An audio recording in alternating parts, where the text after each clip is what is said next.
Hi everyone, my name is Martin and welcome to another great edition of MP Astro. Now, can you remember from my last video, the video which was Into the Fire, I produced this absolutely stunning image.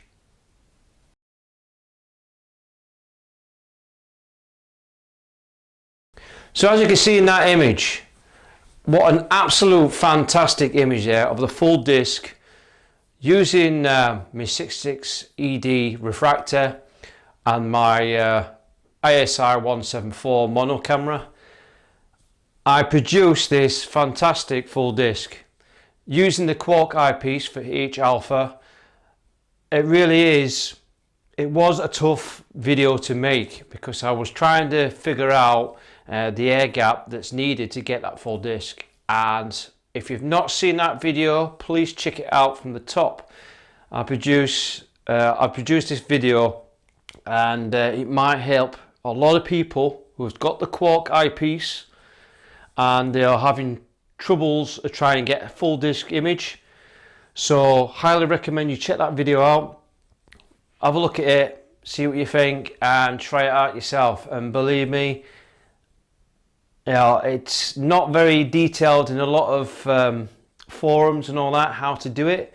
It's very vague, but with the Quark it is possible to get full disc imaging. Now in this video I want to share to you guys and girls and everyone how I produced that image. And the whole purpose is, like a lot of people like myself have just starting out solo imaging, and going from deep sky imaging to solar imaging is totally different from each other, and it is quite difficult when you get properly into solar imaging because there's so much you can do with solar imaging. Now, I've been highly recommend that you should always go for mono if you want to get serious into solar imaging. All right, and I've had a lot of people say, get yourself a mono camera. If you want to get serious into solar imaging, that's the way forward. And I'm glad I listened to the advice from a lot of good astrophotographers that are very good at the solar imaging side. So in this video I want to share my experiences of how I produced that full disc image, and I'm going to do a step-by-step guide to take you through how I use the processes that I've used to produce that image. So, okay, point taken, there's going to be a lot more experienced astrophotographers or solar imagers will probably have better ideas and better software and more advice than what I can give. But the whole purpose of this video is to share from complete beginners like myself and many others who are just first starting out into solar imaging. I just want to share my experiences on how I produced that image. Yes, it's not going to be great compared to some more of the professional solar imagers out there that have built over the years of their experiences. They probably produce much better images than I will ever produce. But the thing is, with astronomy, it's a learning curve. It's always going to be a learning curve. It's a steep path, but that's the key to astrophotography. All right, learn how to use your equipment, sort out what sort of processes you're going to use to produce your image. There's a lot more in depth.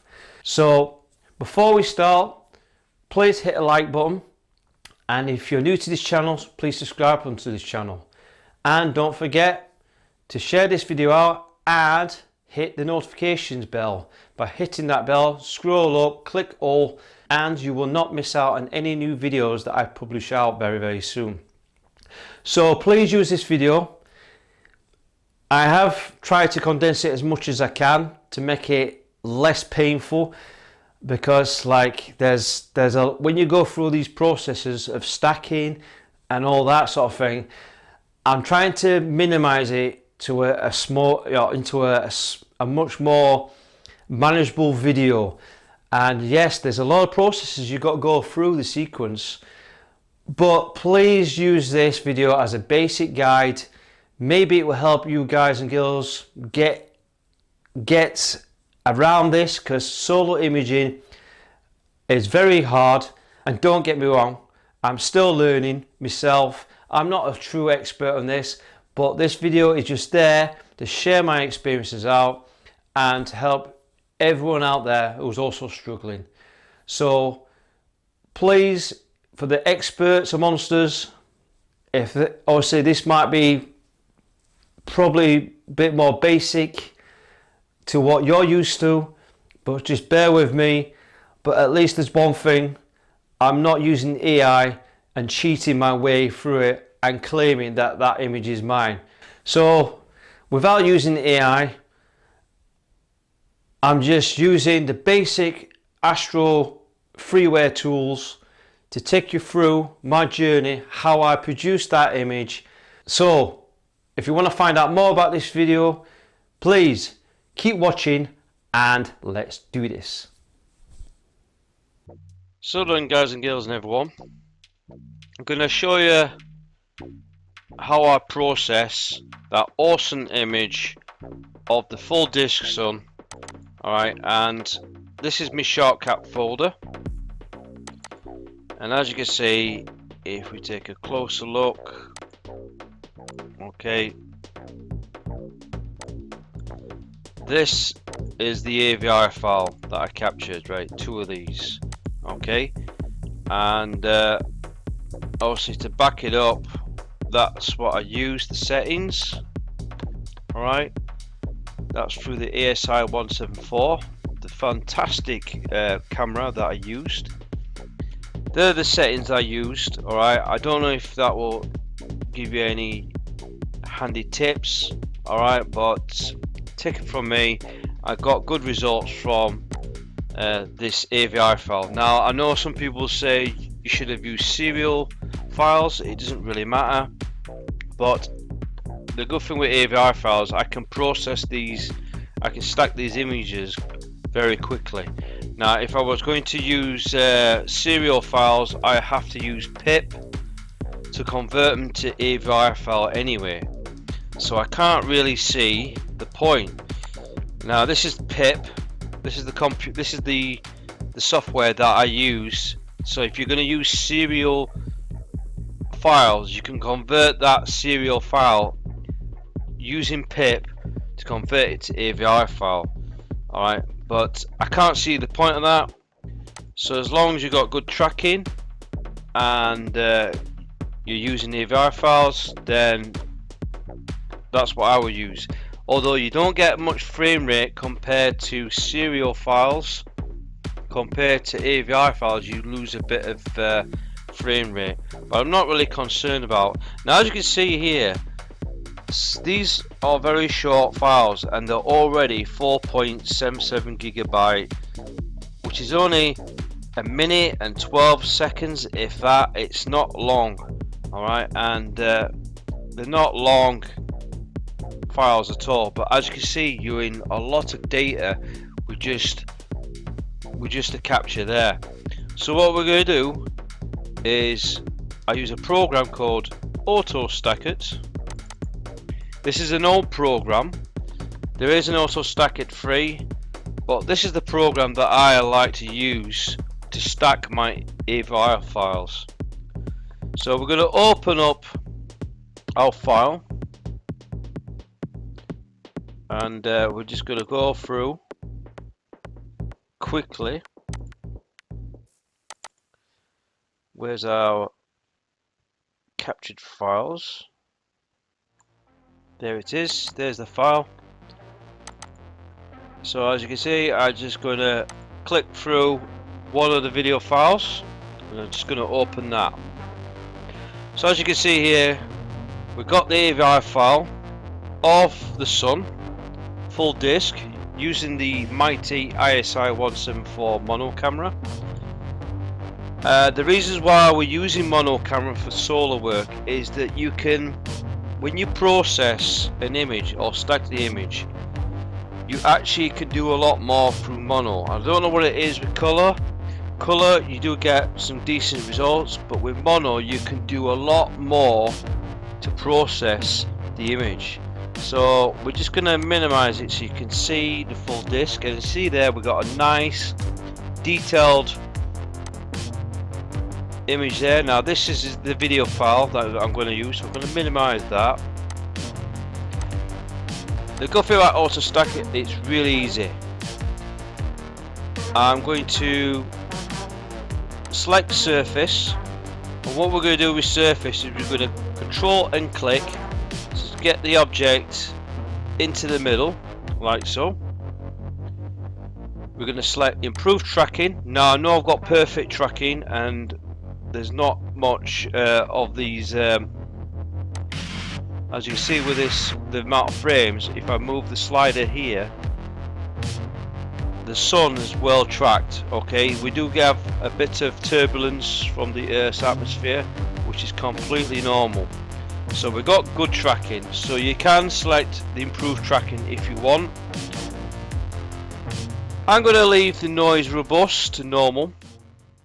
You can up the noise to increase it. Obviously if you're using like an enormous feature like oversized data or something like that, you can up the noise robust, but I like to keep it in between the normal range.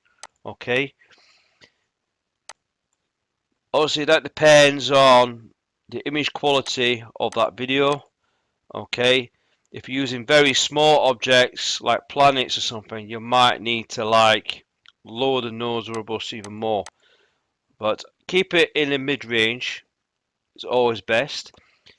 We're going to analyze that data, so we click on analyze, and this AutoStakkert will go through each of those frames.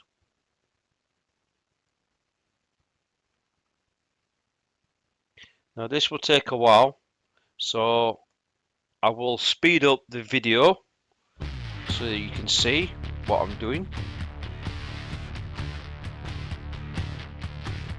After you've analysed, what it does, it picks out some of the best frames. It'll go through every single frame and pick out the best detailed frame. So as you slide down, up and down, you can see the ratings here, what percentage of quality it is. So it will sort out some of the best frames possible. So as you see, the first frame there is picked out, and it's picked out 100%. Alright, so it'll go through every single frame, and what it does, it rates each frame. Now obviously with the Earth's turbulence or atmosphere, it's very turbulent, so you may lose a bit of detail. So what this program does, it picks out some of the best frames as possible, and you get this graph here, which picks out which are the better frames and which ones are the worst frames. What I tend to do is keep the best frames as low as possible, so you can use either 20%, or because we've got quite a lot of frames here, I don't normally go for 20% unless I've got really bad scene, but because we've got good scene here, I can go for, say like I'll go for 40%. Alright, because there's quite a few frames that are dropped, and there's quite a few that's quite high frames. So keep it at like a low level of percentage you want to stack, but because we've got quite a few deep frames, I could stack probably 40, maybe 50%, but I'm going to go for 40. The sharpen level, you can as you stack the images, you can stack them as high as up to 100% on the sharpened, but I always like to keep it to around about 80 or 85%.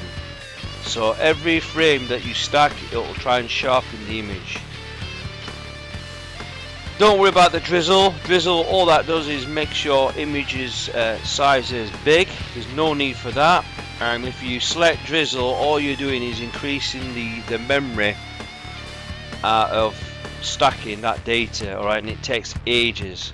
So I would not bother with drizzle, because drizzle, all it does is just crop your image size to a bigger image. So what I tend to do with that is I use Photoshop to increase my image size. Alright, so there's no need for that.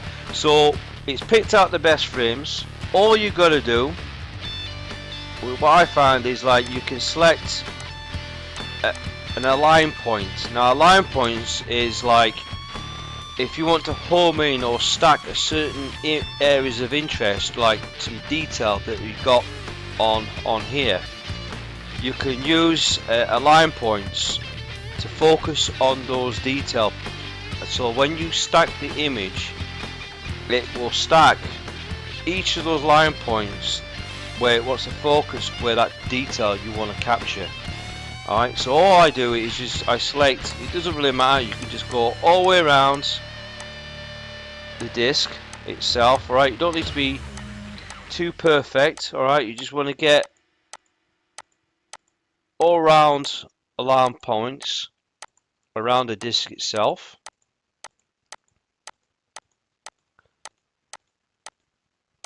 Okay, so you got a rough area of those line points, and then like any detail, you just click on where the sunspot regions are, the filaments. Okay, the more line points you get, the more of that data can be stacked. Alright, so I just go around all the way around, focus as much of that detail you want to stack. Okay, you can go through God knows how many align points, but the more you can align, the better the image is going to get stacked. So once you've got that, you then just click on stack. So AutoStakkert will then select 40% of the best frames.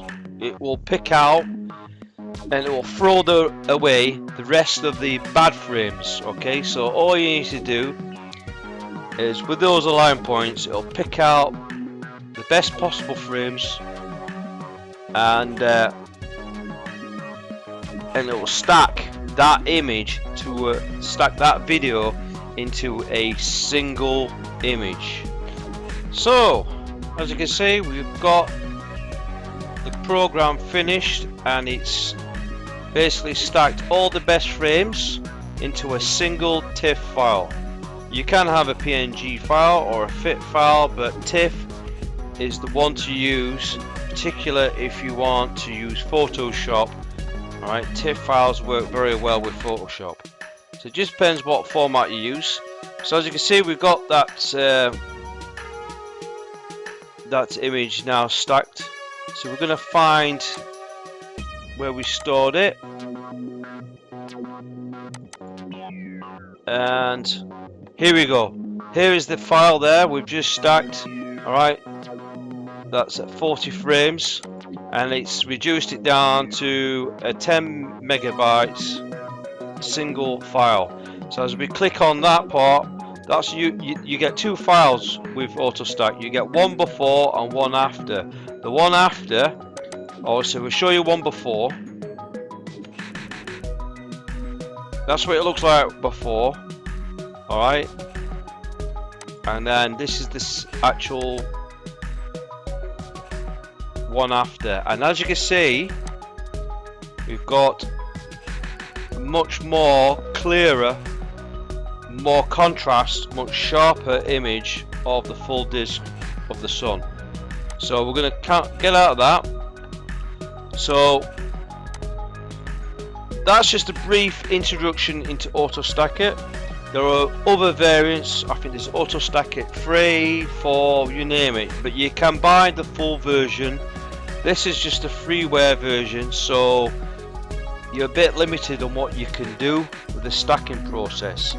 So I'll exit out of that. We have got our stacked image, and there's one program that I wish there is one program that I want to share to you guys and girls and everyone. This is an old program, and I love this program. There is no sharpening program that can produce this, right? And this is Registax 6. Now Registax 6 has got some amazing wavelet adjustments. Now wavelets, you can adjust each of the segments in a single image. Now this, you can use this program to stack your images, but anything over 4 GB of RAM or 4 GB of memory of that video file, this crashes. This is too much for this program. However, what I would like to show you is, as we go through, I'm just going to find that file. There we go. There's that file. Right, so that's the one, and this is the after. So we click on that, we open it, and it says TIFF format, stretch intensifier levels. So basically you'll get that stacked image, and there we go. There is the image.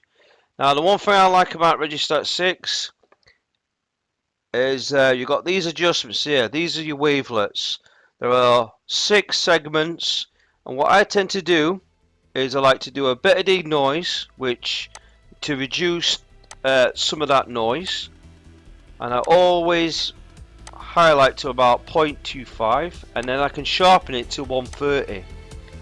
Now this just depends on how much you want to adjust, but this is the bit I like to do. Is like I hold down the button and I can use these sliders, okay? So you use these sliders to adjust certain wavelets, and what it does is, if you do all, it will adjust that wavelet, alright, and it will sharpen the image. Now you gotta be careful not to use too much sharpening, because your image will start to deteriorate and it will start to look weird. So what I like to do is like move these sliders, alright, certain bits at a time. So you move each of these sliders up and down, alright, depending on how much you want to adjust the wavelets. Okay, so you just keep doing it and keep tweaking it until you get a reasonable, decent image of the sun. As you can see there, we've got some decent images, but like you just got to keep tweaking it. Alright, and these sliders will determine what sort of image you're going to get. So what we've got now, we've got a much better image there. As you can see there, we're just going to operate these wavelets. So you want a more natural but much more refined image. Alright, you don't want to put too much adjustments. So you just operate these sliders until you get the sort of adjustments you need. Alright, as you can see there, I'm quite happy with what I've just done now. Alright, moving these sliders, these adjustments there. Alright, I've got a nice, much sharper image there of the sun, and it doesn't look like it's I've adjusted it in a way that it looks kind of false and looks kind of not quite. This one looks so much refined now. So now now you've adjusted the wavelets. All you do is then just save the image, and I just put Registax full solar, okay, and it will save that file. Okay, that's basically what you got to do with Registax 6. All you're doing is just adjusting the wavelets with the denoise and sharpening, and you're just going to get a little bit more detail. Alright, so it is an old program. Again, it's free, and that's what I do with Registax 6. So now we've got that image, and as you can see there, much more refined image. We can do some more. Now there's one program I do like, and I'm going to show you, is the IMPPG EXE. Again, it is an old program, but the good thing I like to share about this is that you can invert the image. So with your stacked image that's now been sharpened in Registax 6, so we'll find our image.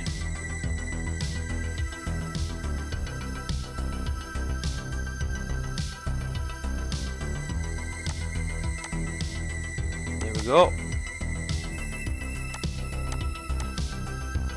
There's the Registax full. Open it. So there you go. Now don't worry about this shaded part. I don't know why that is, but if you highlight, where is it now?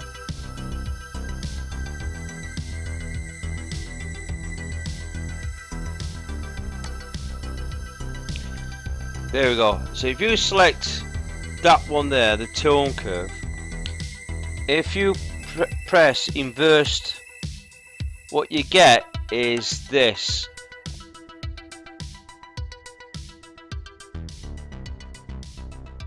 And you can adjust each of these wavelets around, but because of this square box you can actually make this box bigger. So what we do is left click, okay, and as you can see we've got the inverted image just there. So I'll do that again. I'll just bear with me. I'm just going to do that again. So left click, hold, there we go, and there we go. We've got a nice inverted image of the sun. So with that, I'm just going to reset that again, show you. So invert again. There's the inverted image. Now I don't know exactly what sort of level of detail you need, but you can adjust some of these settings so that you can get a refined inverted image. And that's what I like about mono, is you can actually do so much more with mono, and you look at the detail that you can get through an inverted image. So we've got some of the filaments there, the prominences around the side, but you've got some of this detail here in the middle, all the cloud structures. So again, if you make a mistake, you can just reset it and then try again. Just invert the image, and you just keep playing about with the settings, alright, till you sort of like get a reasonable detail image. Alright, look at that. I mean, look at the cloud structures there with all the filaments and all that. They really do stand out in the inverted image. And again, you can zoom in so you can see these filaments. Look at the, it absolutely is quite amazing. You can what I also noticed as well, when you're using Registax 6, it might not quite work well.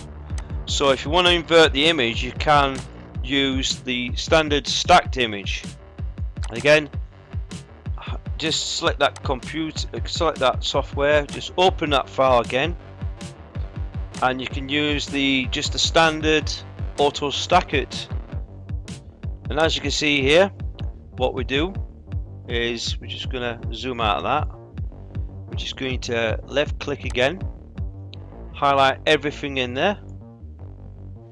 We're going to invert again, and as you can see there,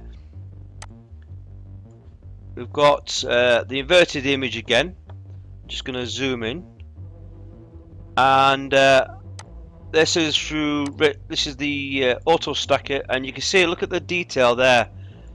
So that's what I like about mono. You can do so much more with mono, and because it inverts the image, it doesn't affect the detail. And with the main problem with color is if you try to invert a color, it doesn't look right.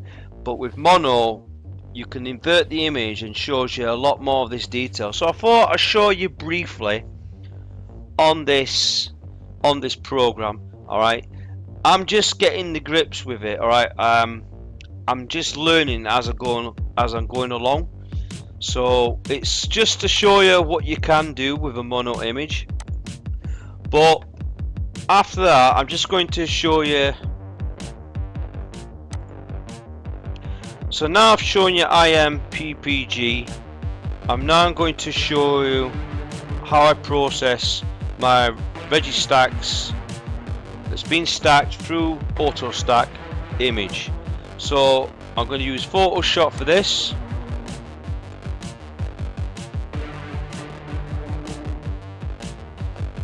So I'm going to use Photoshop. Again, this is not freeware Photoshop. You'll have to pay for this. But I think using Photoshop, you can really get some stunning process images using Photoshop.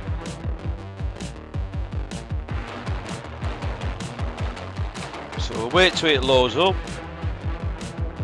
So with that image, that's the AutoStakkert and wavelets adjusted in Registax 6. So with this image, because it's mono, the first thing you must do is you need to select the mode. So go into image, go to mode, and you notice that this image is mono in grayscale. First thing you need to do is select RGB color, and what that function will do will enable you to adjust levels and your channels and all that to convert that image into a colored image. That's the first thing you must remember. So go into image, mode, from grayscale, select RGB color. That's the first thing you must do when you're using Photoshop. The thing with Photoshop, there's so much you can do with this program. Alright, there's loads of things. Now I'm not going to go too much in detail because I know there's a lot of people who use Photoshop and they're probably better than me at this, but I'm just going to show you briefly how I process my image. So what I tend to do is duplicate the layer by right click, and I just make a background copy. So this is the original copy. Whatever you do to that original copy, you will effectively permanently adjust that. You'll permanently adjust that that copy. So always use background copies. So what I'm going to do is I'm going to go at the bottom here. You see here, left click. Now you can adjust levels and settings and curves, but because we got a good balance there, I tend to leave that well alone. So I'm going to step back. What I want to show you is you can adjust the curves as well, so you can adjust the curves, alright, which is very handy to see if you want to boost up any detail of the promises or any detail on the surface. Alright, you can adjust the wavelets, okay, accordingly. So that's the first thing I would do. So I control and press E to embed that into the background copy. Alright, so any adjustments I do or make, alright, you see there, it's only adjusted on the background copy. So now we go at the bottom here. We're going to now adjust the color balance. So you have midtones, shadows and highlights. So I go through each segment. Now this is how you add color to your mono image. So this is what I will do. I will adjust the red channel. and adjust the yellow channel. Alright, I go into shadows, and again I adjust the red channel and adjust the yellow channel. Alright, as you can see here, we're starting to get some nice colours there. So we're now getting the highlights, and again adjust the red channel and adjust the yellow channel. As you can see there, we've got a really nice detail there. Now we've got to be careful with the adjustments of the channel. You don't want to lose too much detail, so you just want to back it off. Alright, so now we've got a nice little coloured image. We're going to do now. So now what we're going to do is press Ctrl and E and embed that into the background copy. So we've got a nice image there of the sun in colour. You may want to adjust the vibrance. So vibrance, you just adjust the vibrance level. Okay, so get all these promises to pick up. You may want to add a bit of saturation, but be careful when you adjust saturation. You'll start to make the image a little bit not so great. So ease off on the saturation. Okay, so we'll leave the saturation alone. So with that, Control and press E to embed that into the background color. The next one, you may want to adjust the hue and saturation. So you've got this slider here, and you can adjust the hue and saturation up and down. Okay, so you get a bit more detail there. You can then adjust the saturation a bit more. So you just got, like I say, you just got to tweak around. If you make a mistake, don't worry. You just go to edit and just go step back. Again, edit, step back. Okay, so if you make a mistake, just go to edit or step back, or press Control, Alt, Control or Z to go back a step. Okay, and again you can adjust these settings, but it's all up to you. So again, step back, step back, step back. Okay, there's another one I like to show you is if we go to filter, select noise, select dust and scratches.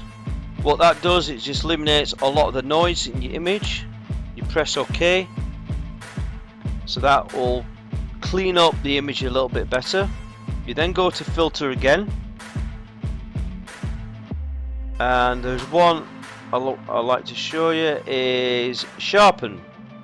So I like to go to smart sharpen, and with smart sharpen you can adjust the radius. So the more percentage you do, the sharper the image. Okay, so if you also be on a preview mode, but as you sharpen, you'll notice doing too much sharpening will make your image look weird. So always back off from the sharpening. What I tend to do with this is keep the radius low as possible, so around, I would say 2.1, 2.2, and in fact 500%. I'm not bothered about all these other settings here. Alright, not bothered at all. I tend to leave them well alone. I click OK, and it's just going to sharpen slightly, a little bit more on the sun.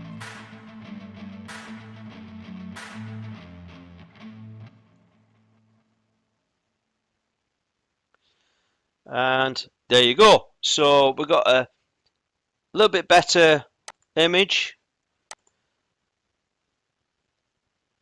You may want to adjust the color balance a bit more, but to be honest with you, I'm not going to do that. But I will want to adjust the exposure, so you can make the the prominences stand out a little bit more. So if you select exposure, you want to get it so that these really want to pop out a bit more. You can lower, you don't need to adjust the offset, which is the background, but you can adjust the gamma, which makes the image a little bit brighter, but you want to be careful not to put too much, because you start to lose detail there and you start to get a weird hue glow. So you want to like lower the gamma down to a point where these prominences are standing out a little bit more. You can then lower it down, but then it starts to go weird the other way. So you want to adjust the gamma, and as you can see there, we've got the prominences really sticking out from the edges. Yes, you will get a slight reddish hue around, but I really like that. But again, it just depends on your taste. So I like a little bit of red hue just behind, because it gives it sort of like that ambience effect from the sun. Alright, so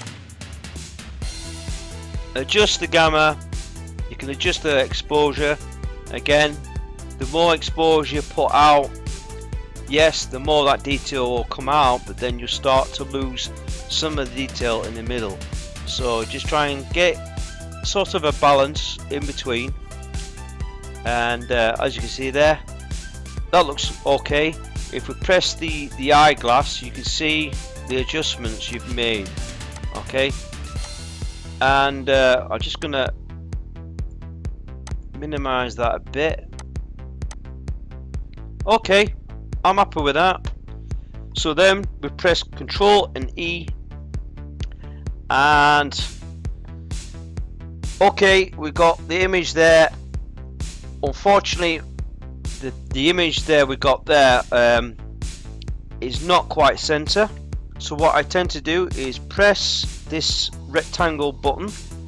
I click and hold with the left button, slide it across. You'll see a purple bar or purple line, and with that you want to get this like a crosshair. Yeah, we're getting somewhere now. So we got that. We got the horizontal level. So we're just going to scroll this down. What you want to do is try and get a perfect crosshair, but it really is up to you. But we're just going to try and get this image sort of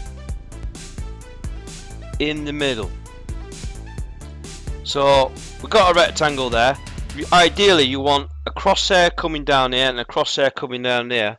That will indicate that you got the image in the center of that frame. But I'm happy with that.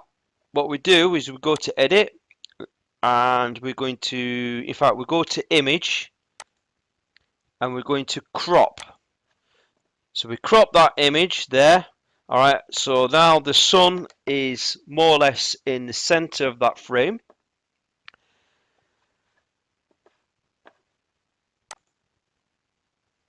You can then adjust the frame as well. You can make the picture bigger. So you go to image, you go to image size, and as you can see here, the image is quite small. So you can actually resize that image. And I always tend to like to adjust it between 200 or 300 resolution. But 250 is a good size. You notice bigger the frame, well, bigger the resolution, the more memory. So that will be 151 megabyte of information of that size image there. So what we're doing is we're making the image much bigger, And the reason why we up the image size is like if I was going to upload this on Facebook and all that, or you want to share this image out to whatever platform you want to share, you don't want the image to be too small. Okay, so we just want a reasonable size image. As you can see here, it looks really quite big. We're just going to minimize it to fit on the screen, and there is our big image there. As you can see there, we can zoom in and you can see we've got a lot of detail there of the filaments, some of the detail there, but I'm actually quite happy with that image there. So you can add a textbook thing, alright, where you can just put in your name or what you created. Again, I'm not going to go too much detail on that, but you can just add your name, alright, like so. Just you select the text size and just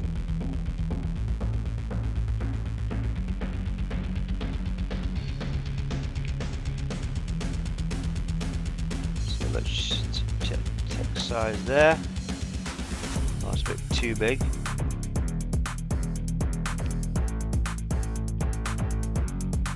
Okay, and you can just type in, oh, what's that? There we go. So yeah, you can type in your name there, and you can adjust your font size and all that. Just highlight again, and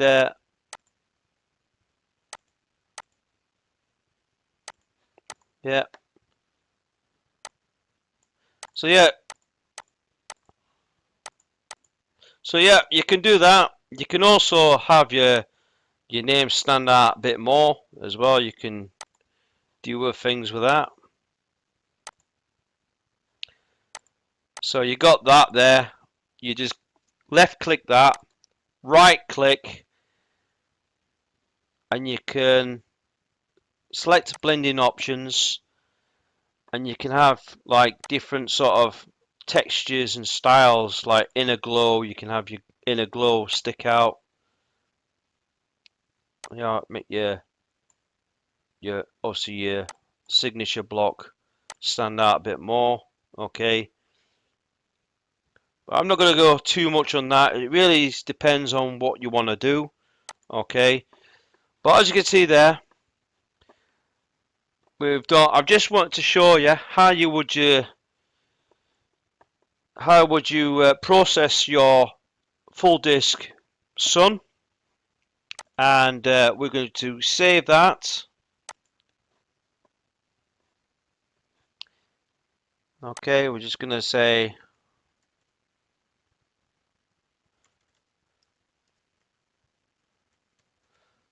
Photoshop full solar, like so. You can save it as a JPEG, or you can save it as a TIFF file, but I'll just, you know, when you're doing any adjustments, alright, I like to save it as a TIFF file. Just save it, and that will save that image. And the good thing with TIFF files, you can always adjust them. Okay, so you can always go back to that file and adjust the settings again. You can tweak it around, but you can then save that as a JPEG file, which is great for sharing on social media. Alright, and there you go. And as we can see, we have processed our final image. So if we take a preview of that, so what we've done now is we've processed a full disk of the sun using AutoStakkert. So we stacked the image.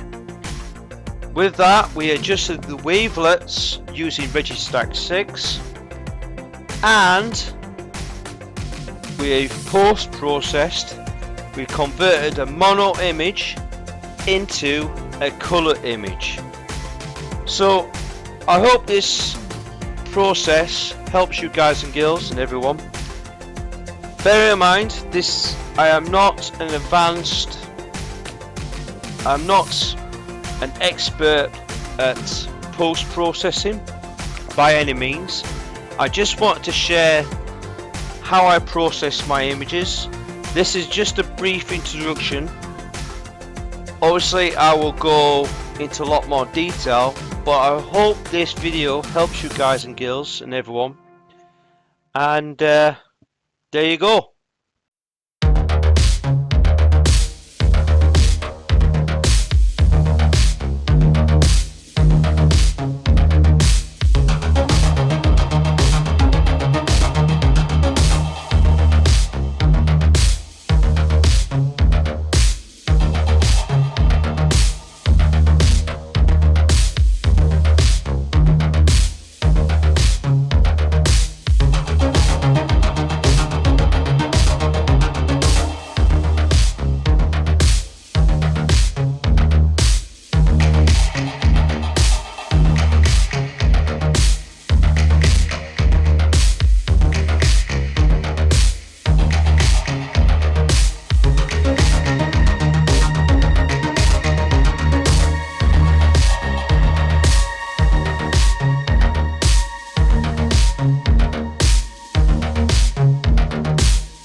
Well, guys and girls and everyone, what do you reckon? Yes, it's a basic video. Some parts did drag a bit, but I tried to make it, I had to go through the process quite quickly. So yeah, there's a lot to learn through the software. I vaguely went through it as much as I can, but I'm hoping that that's helped you guys and girls and everyone to figure out, give you sort of the basic knowledge how I produce that image using that software. So feel free to use other software. You might not like the ones I've used, but those are the ones that I use myself, and I do get some good results.